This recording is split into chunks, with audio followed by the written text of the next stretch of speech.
마가복음 10장 13절에서 22절까지 말씀을 한 절씩 교독하도록 하겠습니다. 제가 먼저 읽겠습니다. 사람들이 예수께서 만져주심을 바라고 어린아이들을 데리고 오매 제자들이 꾸짖건을 마시어 이르시되 어린아이들이 내게 오는 것을 용납하고 금하지 말라. 내가 진실로 너희에게 이르노니 누구든지 하나님의 나라를 어린아이와 같이 받들지 않는 자는 결단코 그곳에 들어가지 못하리라 하시고, 그 어린아이들을 안고 그들 위에 앉으시고 축복하시니라. 예수께서 길에 나가실새 한 사람이 달려와서 꿇어앉아 묻자오되 선한 선생님이여 내가 무엇을 하여야 영생을 얻으리이까. 예수께서 이르시되 내가 어찌하여 나를 선하다 이르느냐. 하나님 한 분 외에는 선한 이가 없느니라.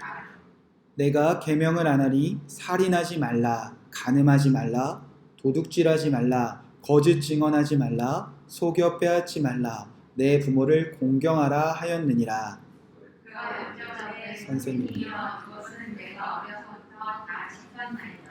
예수께서 그를 보시고 사랑하사 이르시되 내게 아직도 한 가지 부족한 것이 있으니 가서 내게 있는 것을 다 팔아 가난한 자들에게 주라. 그리하면 하늘에서 보화가 내게 있으리라. 그리고 와서 나를 따르라 하시니. 함께 읽겠습니다. 그 사람은 재물이 많은 고로 이 말씀으로 인하여 슬픈 기색을 띠고 근심하며 감이하라. 아멘. 하나님의 말씀입니다.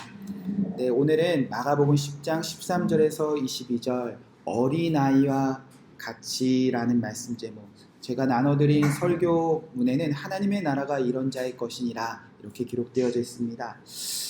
네, 계속해서 마가복음을 통해서 이 마가라는 사람이 이 세상의 중심에서 정말 우상숭배가 가득하고 하나님의 나라가 올 것을 아무도 기대하지 않았던 그 로마의 한복판에서 왜 나의 복음, 나의 그리스도라고 외쳤는지 그 마가복음서를 계속 쫓아가 보도록 하겠습니다.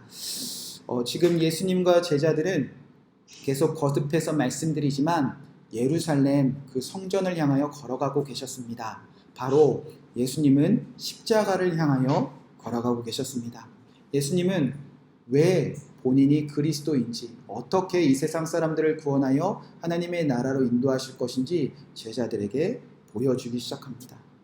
제자들에게 기대와 다르게 예수 그리스도는 고난당하고 버림당하고 죽임당한 이후에야 부활하시고 승리하실 거라 말씀하셨습니다. 그리고 제자들에게도 이 길을 함께 걸어가자. 제자들도 자기를 부인하고 자기 십자가를 지고 나를 따라 저 예루살렘 십자가를 향하여 걸어가자. 그렇게 명령하셨습니다. 사랑하는 성도 여러분, 이 땅에서 예수 그리스도를 믿는다는 이유로, 예수님을 믿고 그와 함께 걸어간다는 이유로 고난당하고 버림당하고 죽임당하는 길을 끝까지 걸어가고 싶은 사람이 어디 있겠습니까?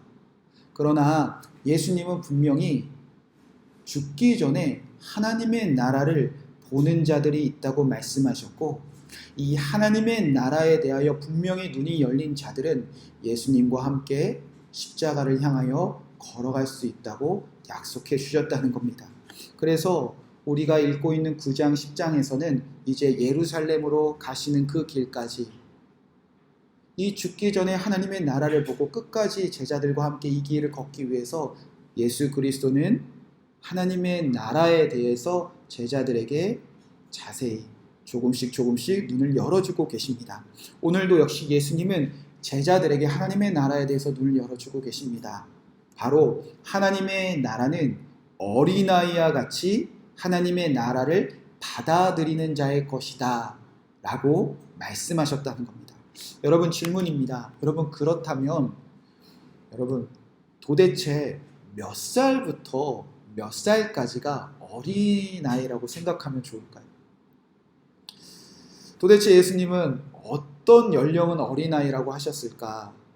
그리고 이 어린아이의 어떤 모습을 보시고 정말 어린아이 같다고 말씀하셨을까? 그리고 여러분, 요즘 어린이들을 보면 정말 어린아이가 같을 때가 우리가 같지 않을 때가 얼마나 많이 있습니까? 그래서 이 말씀을 잘 이해하지 못하고 그저 우리가 경험했거나 우리가 머릿속으로 그렸던 어린아이의 이미지, 우리가 알고 있는 어린아이의 그 모습들, 그래서 어린아이는 뭐 순수하지, 착하지, 의심이 없지, 그렇게 우리의 지식이나 경험이나 우리의 생각들로, 우리의 머릿속에 있는 어린아이의 그 모습들로 예수님이 말씀하신 그 하나님의 나라에 들어가는 그 어린아이와 완벽하게 설명되어질 수가 없다는 것입니다. 기준이 모호하다는 거죠. 우리의 기준으로는. 도대체 누구든지 하나님의 나라를 어린아이와 같이 받들지 않는 자는 결단코 그곳에 들어가지 못한다고 주님께서 말씀하셨는데, 도대체 예수님이 말씀하신 그 어린아이와 같다는 것이 무엇일까? 그 성경적인 본래의 의미가 무엇일까? 그것을 우리가 오늘 정확히 깨닫자는 겁니다.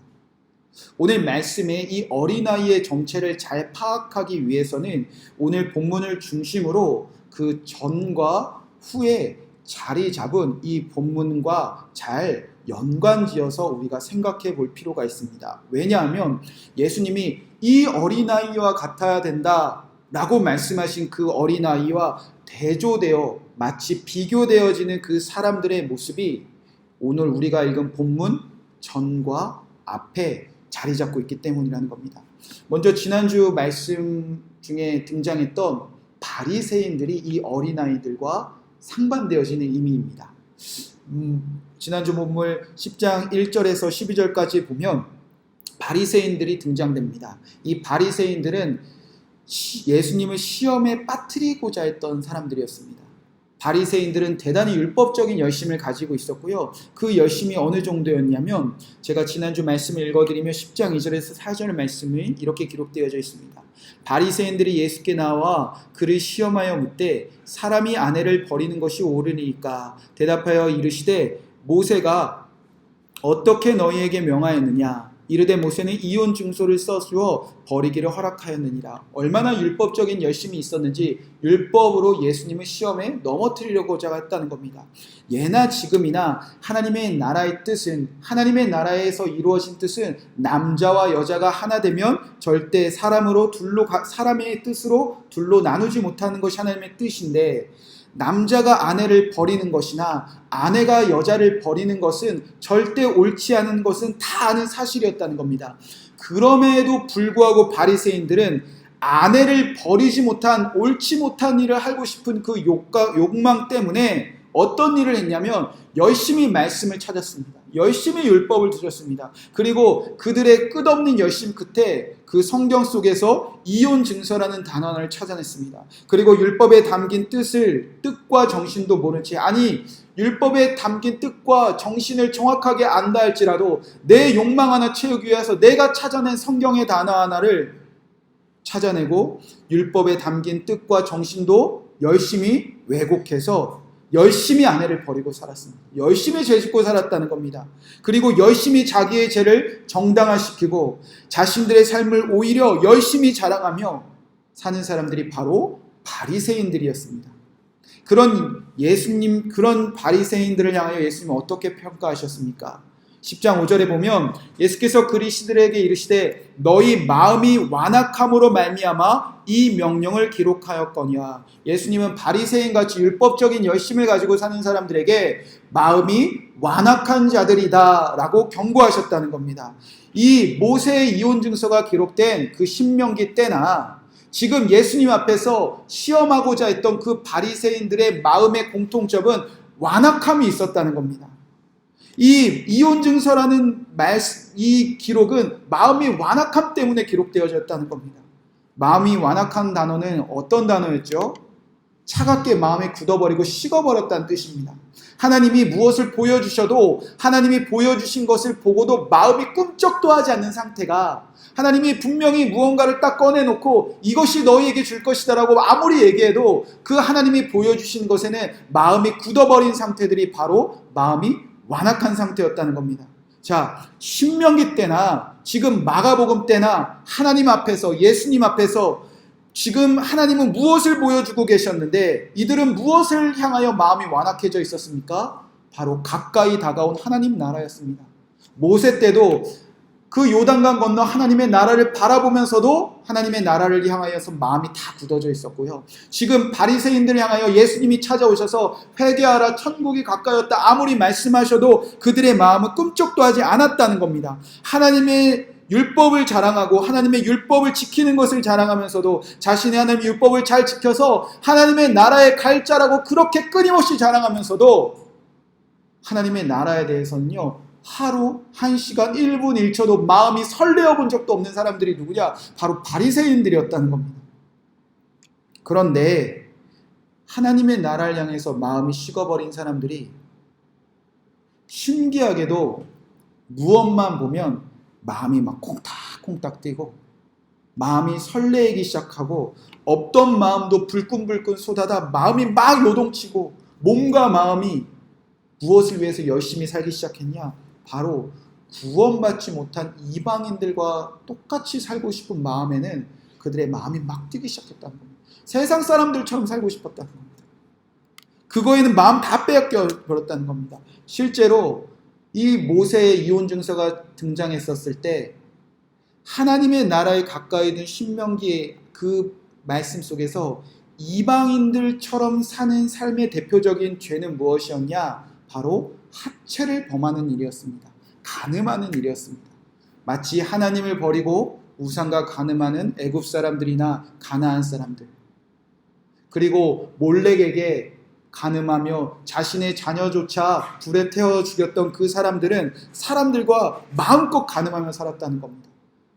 그렇게 성적으로 타락하는 삶을 살았다는 겁니다. 이방인들은요 부모와도 간음했고요 자녀들과도 간음했고 장인, 장모, 손녀, 손주, 고모, 이모, 이웃의 아내, 심지어 동성연애 짐승과도 간음하는 것이 이방인들의 삶이었다는 겁니다. 그래서 하나님이 주신 땅도 더러워서 토해낼 정도가 누구였냐? 바로 이방인들의 가증한 간음한 삶이었다는 겁니다. 그렇게 하나님의 나라 백성들이 하나님의 나라를 갖고 해도 마음은 굳어졌는데 이방인처럼 우상과 간음하고 이웃들과 간음하고 이 땅의 모든 사람들과 간음하는 일에는 마음이 요동치기 시작했을 때 하나님은 모세를 통하여서 저런 사람들에게는 이혼 증서를 주서 버려라 라고 말씀하셨다는 겁니다. 그러니까 이거는 단순히 남자와 여자의 결혼 생활의 이혼을 말하는 것이 아니었고요, 하나님의 나라에서 이제 쫓겨내는 분리 증서, 분리의 책을 받는다는 것이었다는 겁니다. 그러니까 신명기에서 이혼 증서를 써서 아내를 버리라는 것은 하나님의 나라를 향해서 마음이 완악해졌는데 이방인처럼 사는 사람들에게 너 그렇게 살면 이제 하나님의 나라에서 분리된다, 쫓겨난다, 그런 경고의 말씀이었습니다. 그런데 바리새인들은 이 말씀을 마음이 완악함에 이용했다는 겁니다. 이 땅에 오셔 하나님이 가까이 왔다는 복음을 분명히 들었습니다. 그런데 지난날에 이방인처럼 살고 싶은 그 날을, 그 기억들은 조금도 회개하지 않습니다. 그리고 이방인처럼 살아온 죄를 꽁꽁 숨기기 위해서 정말 열심히 사는 거죠. 말씀을 열심히 찾고 말씀을 열심히 지키고 은밀한 죄를 계속 짓고 은밀한 죄를 포기하지 않기 위해서 말씀을 지키고 살았다는 겁니다. 열심히. 죄는 그대로 짓고 있는데 이 율법적인 열심이 하나님의 나라에 가는 보증 증서가 될까? 그들은 열심히 자기의 뜻대로 살았다는 겁니다. 하나님의 나라에 관심이 없으면서도 이방인처럼 살고 싶은 마음은 여전히 있으면서도 율법적인 열심만 남은 사람들이 바로 바리새인들이었다는 겁니다. 자, 정리하자면 바리새인들은 세상 사람들과 똑같이 살면서도 내가 열심히만 살면 하나님의 나라에 갈 수 있다, 그런 착각에 빠져 있었던 사람들입니다. 그것이 바로 어린아이 전에 등장을 합니다. 자, 그러면 이 후반부에는 누가 등장하는가? 바로 오늘 말씀 중심 후반부에는 바로 예수님은 우리에게 무소유를 원하시는가? 아니면 이 땅의 모든 부자들의 마음을 감담에 선을 하게 하는 그 부자 청년의 말씀이 이 어린아이와 같이 이어져서 펼쳐지고 있다는 겁니다. 자, 왜 어린아이와 같은 그 말씀과 대조되어 이 부자 청년의 말씀이 기록되어져 있는가? 자, 여러분 17절 18절 말씀에 이렇게 기록되어져 있습니다. 예수께서 길에 나가실 때 한 사람이 달려와 꿇어 묻자오되 선한 선생님이여 내가 무엇을 하여야 영생을 얻으리까? 예수께서 이르시되 내가 어찌하여 나를 선하다 일컫느냐? 하나님 한 분 외에는 선한 일이 없느니라. 부자 청년이 마침 그때 달려오기 시작했다는 겁니다. 그리고 예수님께 무릎도 꿇습니다. 그리고 예수님께 선한 선생님이라고 예수님을 높이기까지 했습니다. 그리고 묻습니다. 내가 무엇을 하여야 영생을 얻습니까? 얼핏 보면 정말 괜찮은 청년 같아 보입니다. 얼핏 보면 바리새인과 전혀 달라 보입니다. 괜찮아 보입니다. 적어도 예수님을 시험하고자 하는 마음은 없어 보입니다. 그나마 하나님의 나라에 대해서 관심은 좀 있어 보입니다. 그런데 바리새인들과 별반 다르지 않는 그 마음이 바리새인들아 이 부자 청년 중심에 사로잡혀 있는 게 가득한 게 등장하는데 이 부자 청년이 지금 뭐라고 묻고 있습니까?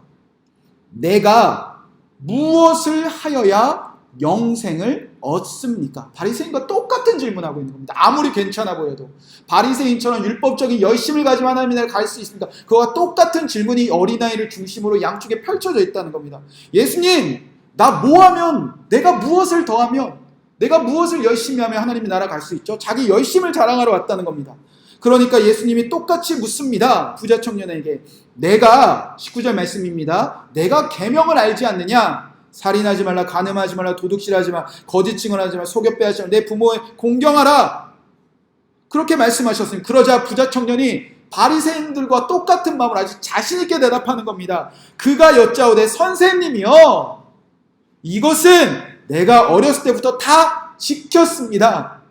여러분, 이거는 자랑입니다. 이거는 내가 어렸을 때부터 율법을 열심히 배워서 내가 어렸을 때 지금까지 율법을 얼마나 열심히 지켜왔는지 나도 알고요. 모든 사람 다 압니다. 그렇게 그 당시에 바리새인들이나 유대인들이나 이스라엘 백성들이나 하나님의 말씀을 배우고 하나님의 말씀을 지키며 이렇게 교회에 모여서 성전에 모여서 예배하는 그 사람들의 마음 가운데 하나는요, 내가 무언가 열심히 해왔던 그 흔적들이 하나님의 나라에 갈 수 있다는 그 확신들과 그 증거들로 삼고 있었다는 겁니다. 그렇게 세상 사람들과 똑같이 살면서도 나의 열심만 있으면 얼마든지 하나님의 나라에 갈 수 있다는 바리새인과 같은 부자 청년의 실상은 이제 예수님의 질문 하나에 무너져 버리고 그도 예수님 곁을 떠나가기 시작합니다. 자, 예수님이 뭐라고 묻습니까? 21절 말씀입니다. 예수께서 그를 보시고 사랑하사 이르시되 내게 아직도 한 가지 부족한 것이 있으니 가서 내게 있는 것을 다 팔아 가난한 자들에게 주라. 그리하면 하늘에서 보화가 내게 있으리라. 그리고 와서 나를 따르나 하시니. 자, 우리의 마음을 불편하게 하는 말씀이죠. 자, 예수께서 그런데 부자 청년을 보시고 이 질문을 하신 이유는 바로 사랑이었습니다. 그러니까 이 어린아이 같은 본문을 중심으로 바리새인들이나 부자 청년이나 똑같은 사람들이었는데 이들과 대화하고 이들과 질문하고 이들과 논쟁하는 예수님의 마음은 오직 사랑이었다는 겁니다.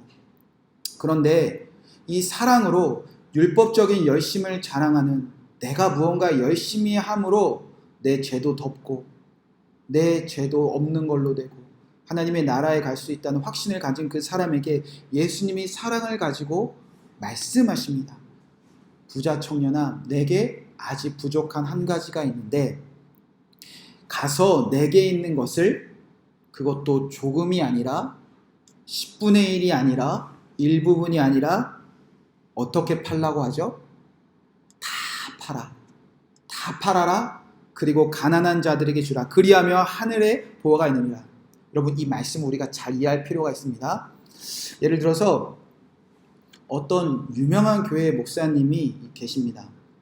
존경받는 목사님입니다. 젊어서 이분은 의사셨습니다. 방탕하게 살던 목사님이 어느 날 예수님을 만나서 예수님의 구주로 영접하셨습니다. 그리고 놀랍게도 노숙인들과 살기 시작하면서 그와 부와 명예를 줬던 이스라엘 직장을 다 그만두었습니다. 그리고 자기 모든 재산을 다 팔아서 나누어 주었습니다. 그리고 노숙자와 살다가 목사가 되고 지금도 노숙자나 갈 곳 없는 사람들과 평생을 살고 있는 목사님입니다. 그렇게 평생을 자기의 소유를 다 팔아 가난한 자에 주는 삶을 살고 있습니다.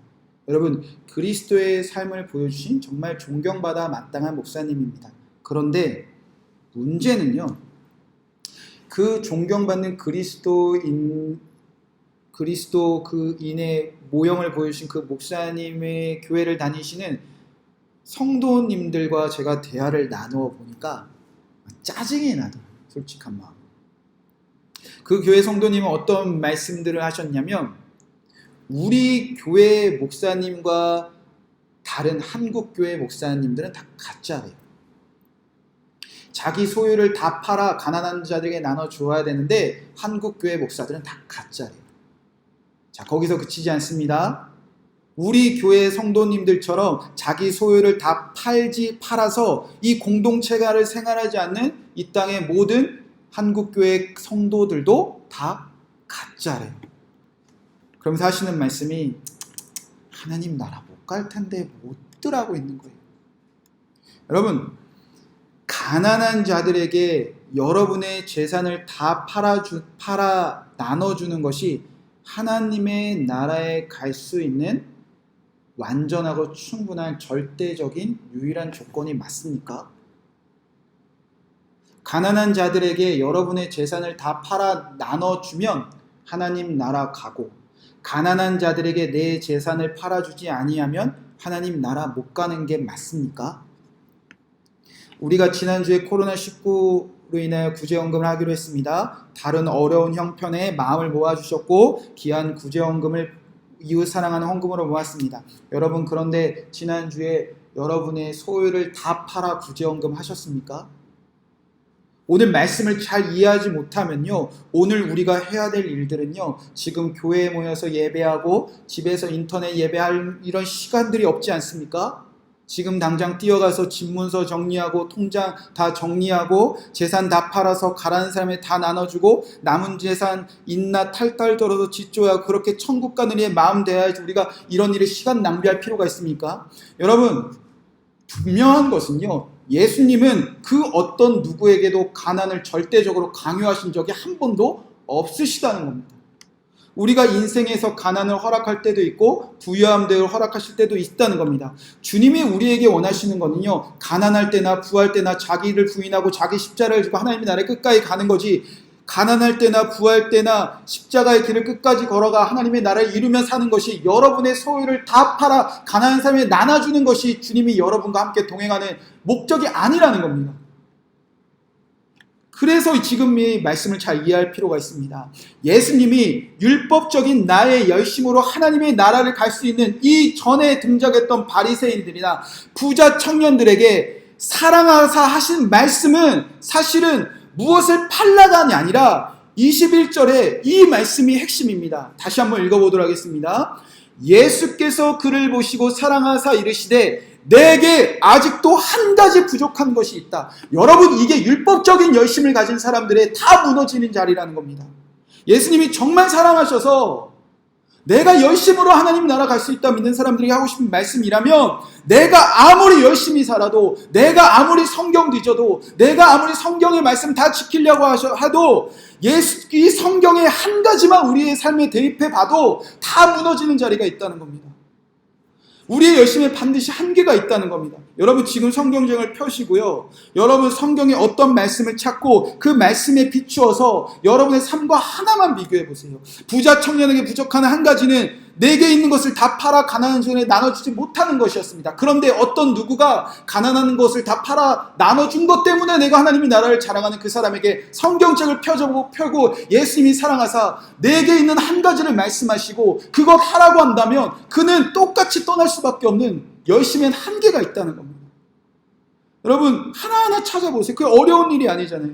성경의 구약의 율법을 찾아보고 하나님 외에 다른 신을 두지 말라, 안식일을 거룩하게 지키라, 내 이웃을 내 몸같이 사랑하라, 내 이웃의 것을 탐하지 말라, 내 이웃의 아내를 간음하지 말라. 구약의 율법과 비교해서 아무리 성경을 잘 알고 아무리 성경적으로 살아가는 사람들도요, 한 가지만 예수님이 사랑하사 우리에게 부족한 것 딱 말씀하시면 다 무너진다는 겁니다.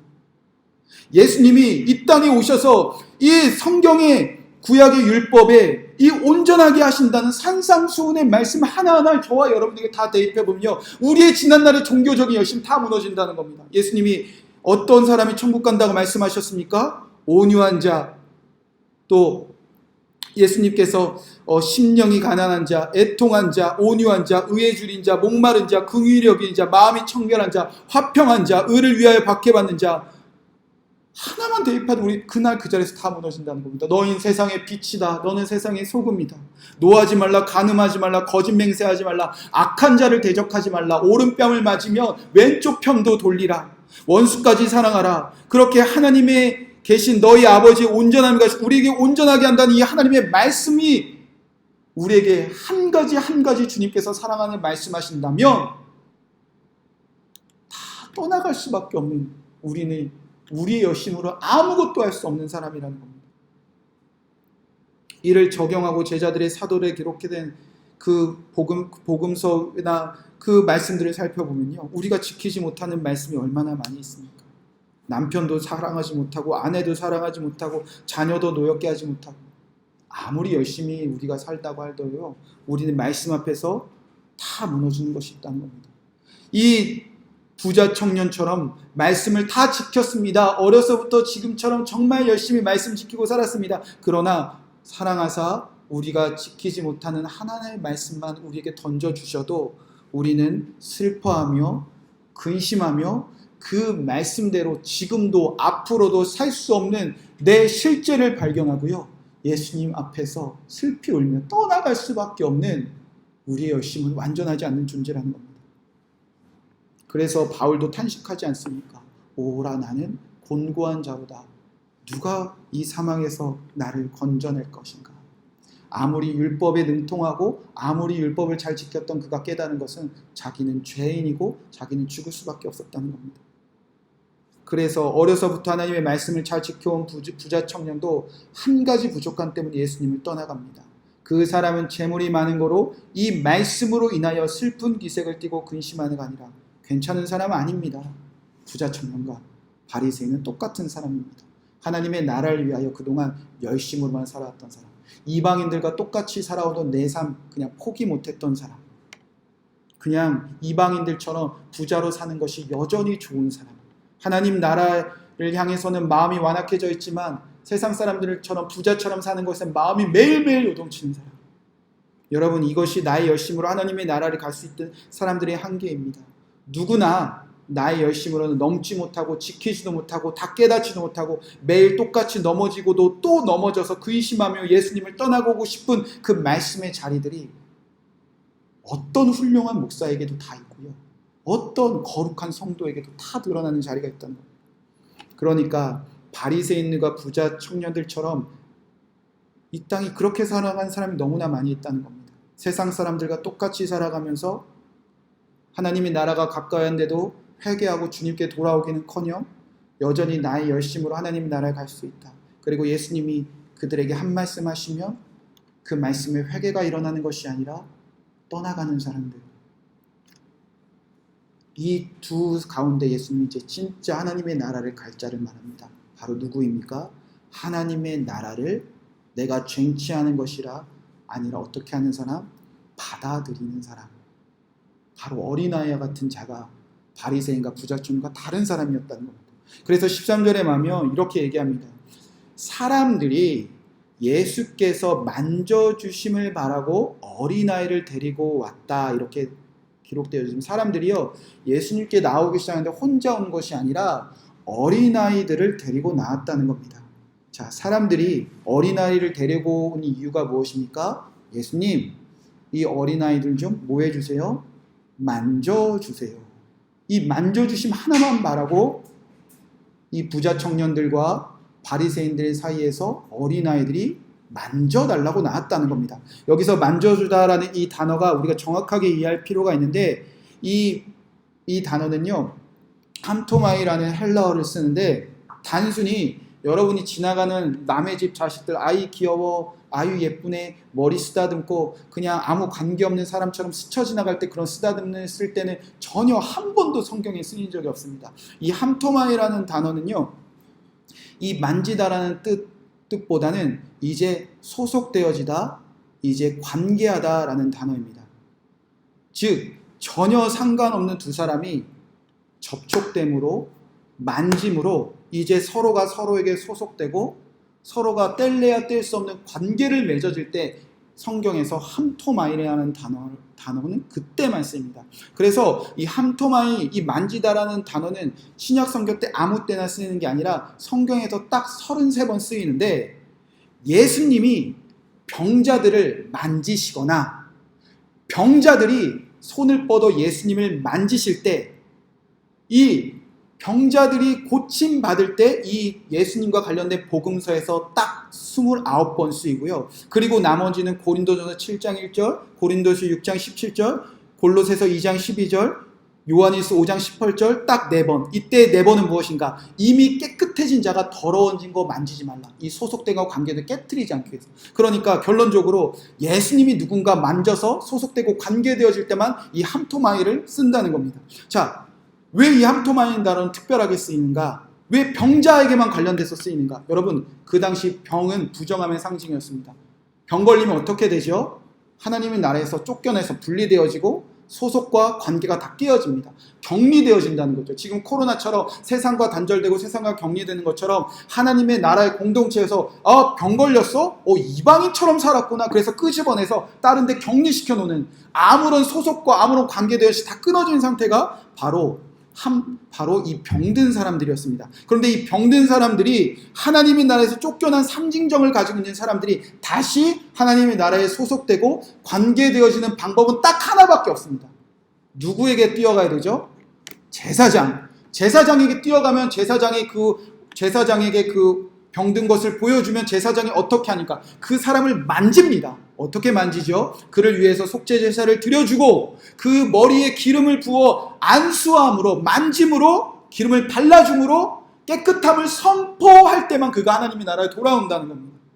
그렇게 병들고 부정한 사람들이 하나님에 소속되고 하나님에 관계되어지는 방법 딱 하나, 제사장이 만져주면. 그래서 예수님이 이 땅에 오셔서 회개하라, 천국이 가까이 왔다, 그 마가복음 1장에 전파하신 후에 예수님이 내가 이제 제사장이라는 것을 드러내시는데, 마가복음 1장 40절부터 45절에 보면 이런 말씀이 있습니다. 제가 읽어드리도록 하겠습니다. 마가복음 1장 40절 말씀. 한 나병 자가 예수께 와서 꿇어 엎드려, 쫓겨난 사람입니다. 관계가 없는 사람입니다. 하나님 나라 이제 관계없이 쫓겨난 사람, 그 사람이 와서 예수님께 꿇어 엎드려 간구하여 원하시면 저를 깨끗하게 하실 수 있나이다. 나 하나님 나라 돌아가고 싶다는 겁니다. 가족 만나고 싶다는 겁니다. 예전처럼 그 공동체로 돌아오고 관계되어지고 싶다는 겁니다. 그때 예수님이 어떻게 하냐? 함토마이 만져주셨습니다. 그래서 41절 말씀이 이렇게 기록되어 있습니다.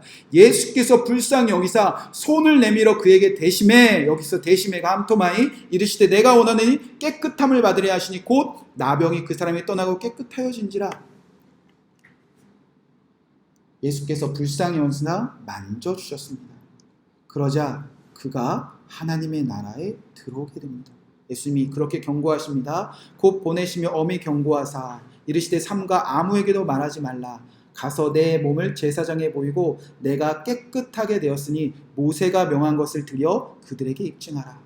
그 율법의 그 제사장에 이제 누가 되셨다는 뜻이죠? 예수님이 되셨다는 겁니다. 이제부터 예수님은요, 곳곳에 돌아다니면서 부정한 자, 쫓겨난 자, 하나님의 나라에 다시 돌아올 수 없는 자 쫓아다니시면서 찾아가시면서 함토마이 만지고 소속하고 또 관계되고. 자, 그리고 나서 13절에 보면 이 어린아이들이 정체가 이제 드러납니다. 다시 한번 읽어보겠습니다. 사람들이 예수께 만져주심을 바라고 어린아이를 데리고 오며 제자들의 꾸짖거든. 사람들이 예수님께 만져주심을 바라고 어린아이를 데려왔습니다. 여기서 어린아이는 파이니어라는 단어를 쓰는데, 이 단어는 아기나 어린아이, 우리가 눈으로 볼 때 그런 숫자적인 어린아이를 뜻하지만 성경적인 특별한 의미가 있는데, 몸은 컸어요. 장성원에서 나이는 많이 먹었어요. 그런데 장성한 나이에 비해 말이나 행동이나 생각하는 수준이 자라나지 못한 사람을 말합니다. 예를 들어서 여러분이 남편들 향하여 왜 죄송한 말씀을 애를 너도 내가 애를 몇 명을 키우지 모르, 이럴 때 쓰이는 단어. 그러니까 파이니어는요, 치기 어린이라는 단어가 있지 않습니까?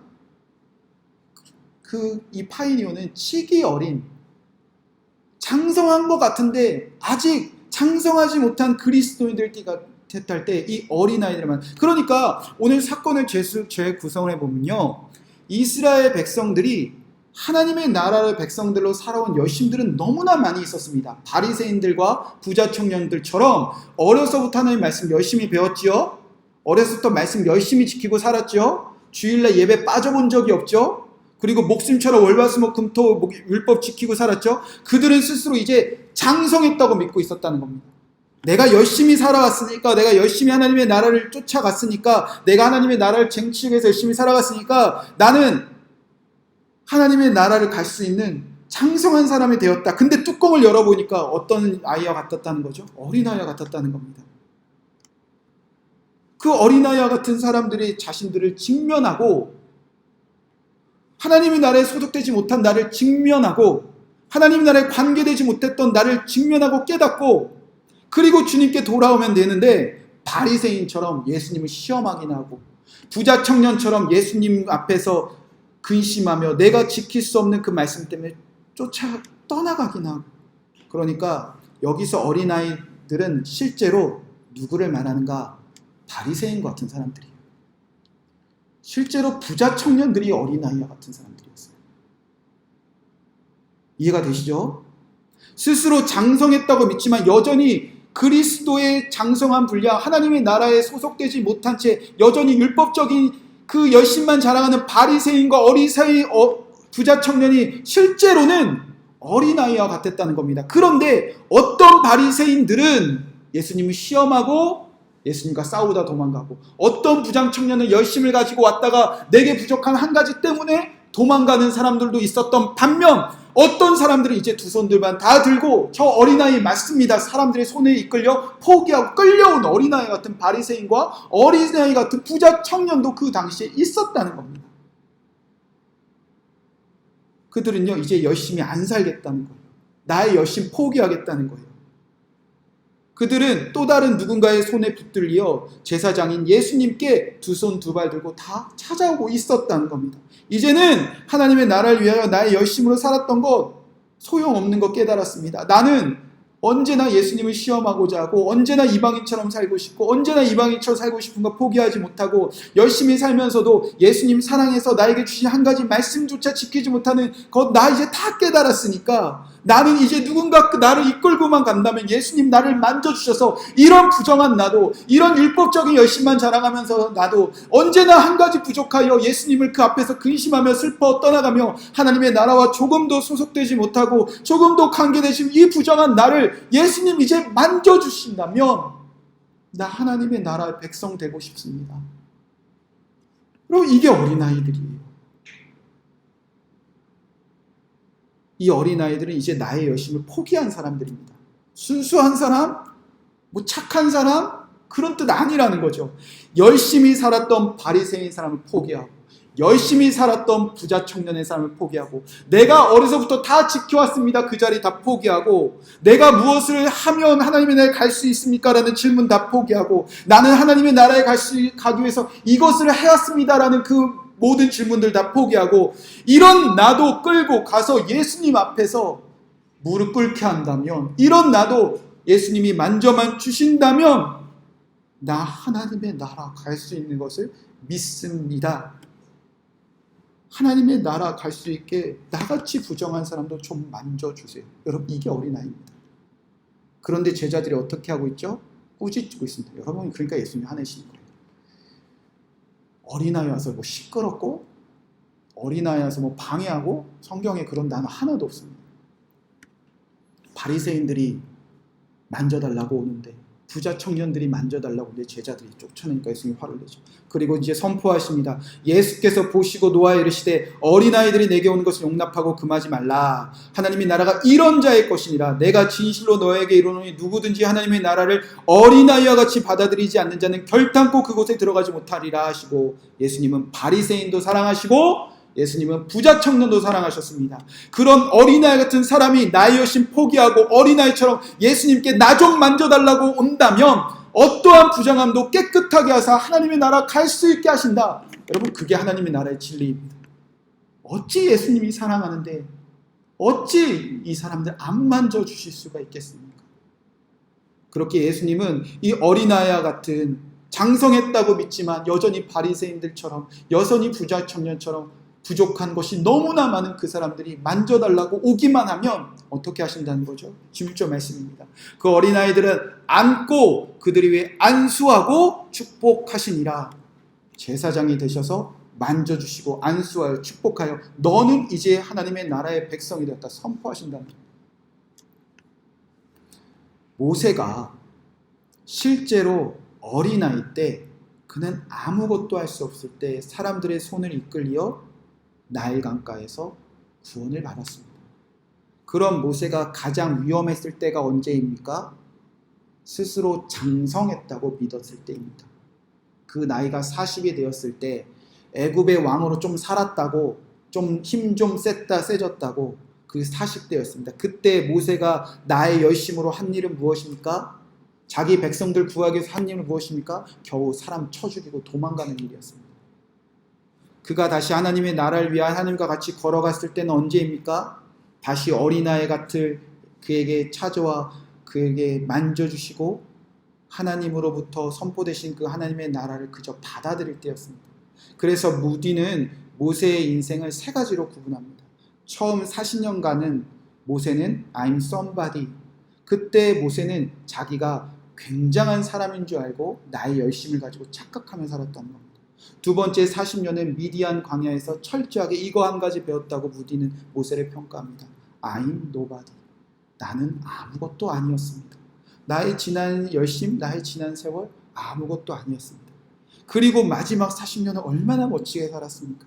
그때 자기의 부족함, 내게 언제나 부족함 한 가지가 너무나 많은 것을 깨달은 그는 더 이상 열심히 사는 것이 아니라 하나님이 내밀어 주신 손을 붙잡고 하나님의 만져주심에 따라 나아갈 수 있는 자가 되었습니다. 무디는 모세의 마지막 40년을 이렇게 평가합니다. I'm God's body. 나는 오직 하나님의 것입니다. 여러분은 어떤 삶을 살고 계십니까? 이 어린아이를 중심으로 바리새인과 부자 청년의 마음은 있지 않습니까? 여전히 이방인처럼 살고 싶은데 그거 포기하지 못하니까 보험 하나 들기 위해서 말씀을 열심히 읽고 열심히 지키려고 하지 않습니까? 우리에겐 말씀 하나 한 주님이 사랑해서 이대로 살아야 하지 않겠냐? 그러면 나의 부족함이 너무나 많은데도 아직도 나는 어려서부터 말씀 잘 지키지 않았습니까? 그렇게 우리의 열심을 자랑하지 않습니까? 주님이 원하시는 자리는 누구십니까? 바리새인 같은 내가, 바리새인 같은 여러분이, 부자 청년처럼 살았던 저와 여러분이 이제는 어린아이같이 예수님 나를 만져주세요. 나같이 부정한 사람도 만져주셔서 하나님 나라 갈 수 있게 해주세요. 그렇게 어린아이와 같이 주님께 나아오는 그 한 사람 한 사람을 주님은 천국 갈 사람이다 말씀하셨다는 겁니다. 천국은 어린아이 같이 이제 나의 열심이 아니라 예수님이 나에게 주시는 하나님의 나라를 그저 받아들이는 자입니다. 여러분이 이제 무엇을 자랑하지 마시고 나의 지난 삶을 자랑하지 마시고 이 어린아이와 같이 예수님의 만져주심을 바라고 다 포기하고 주님께 나오는 저와 여러분 되시기를 주님의 이름으로 간절히 축복의 말씀을 드립니다.